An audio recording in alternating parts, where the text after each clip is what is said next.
வணக்கம். நான் ஒரு திருடன், நான் ஒரு கொலைகாரன், நான் ஒரு கொள்ளைக்காரன் என யாரும் சொல்லிக்கொள்ள விரும்புவதில்லை. அப்படித்தான் இந்த சமுதாயம் கட்டமைக்கப்பட்டிருக்கிறது.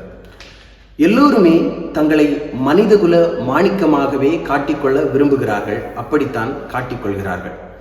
விவிலியத்தில் அழகான ஒரு சொற்றொடர் உண்டு, ஆட்டுத்தோல் போர்த்திய ஓநாய் என்று. ஆனால் இவர் தன்னை ஒரு ஓநாய் என்று வெளிப்படையாகவே சொல்கிறார்.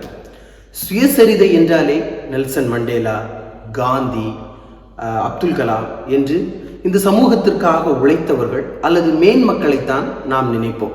ஆனால் ஒரு திருடன் சுயசரிதை எழுதியிருக்க முடியுமா? அப்படி ஒரு திருடன் எழுதிய சுயசரிதை தான் இந்த திருடன் மணியன் பிள்ளை என்ற புத்தகம். இதில் அவர் தன்னுடைய சுயசரிதையை எழுதியிருக்கிறார்.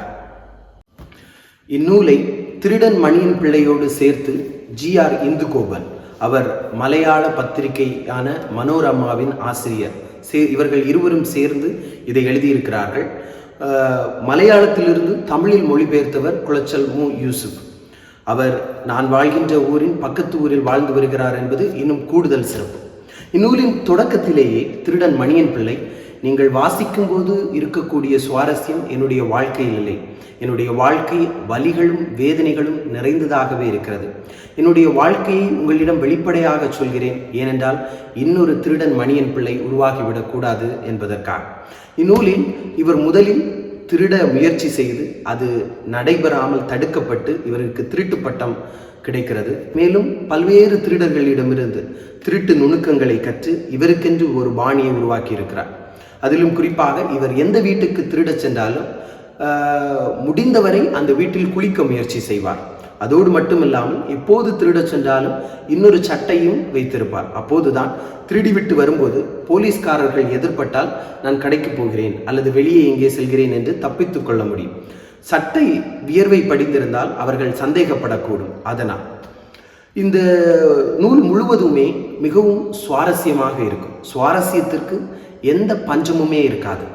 ஆனால் அதே நேரத்தில் இந்த நூலில் வலிகளும் வேதனைகளும் தொடர்ந்து கொண்டேதான் இருக்கும்.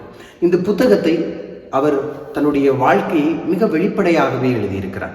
அதிலும் குறிப்பாக இவர் பல பெண்களுடன் உறவு வைத்திருந்தது, 2 பெண்களை திருமணம் செய்தது, இவர் எக்கச்சக்கமாக பணம் சம்பாதித்து அந்த பணத்தை எல்லாம் கேளிக்கையில் இழந்தது. மேலும் இவருடைய வாழ்க்கை ஏற்றம் பெறாமல் இல்லை. இவர் மைசூருக்கு தப்பிச் சென்று அங்கே தன்னுடைய அடையாளத்தை சலீம் பாஷாவாக மாற்றி அங்கே புகையிலை வியாபாரத்தில் ஈடுபட்டு மிகப்பெரிய தொழிலதிபராகி அந்த இடத்தில் மக்களவை தேர்தலிலும் போட்டியிட இருக்கும்போது கேரள போலீசால் கைது செய்யப்பட்டு அனைத்தையும் இழந்தார்.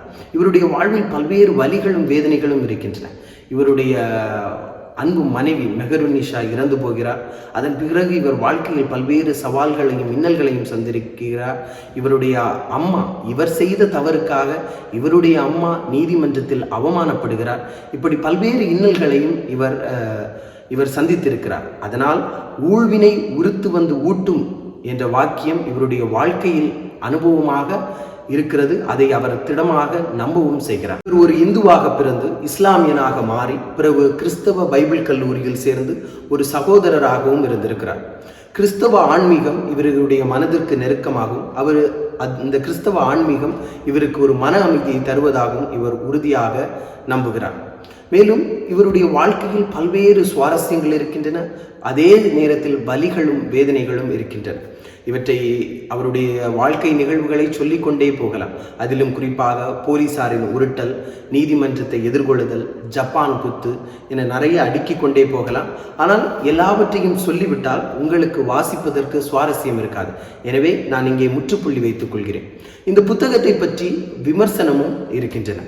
ஒரு நல்ல விமர்சனம்தான் ஒரு நல்ல புத்தகத்திற்கு அழகு.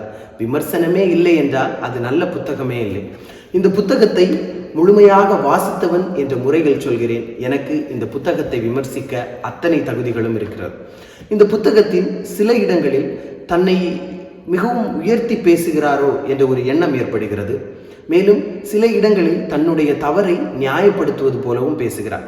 மற்றபடி திருடன் மணியன் பிள்ளை திருட வருகிறார், திருத்தவும் வருகிறார்.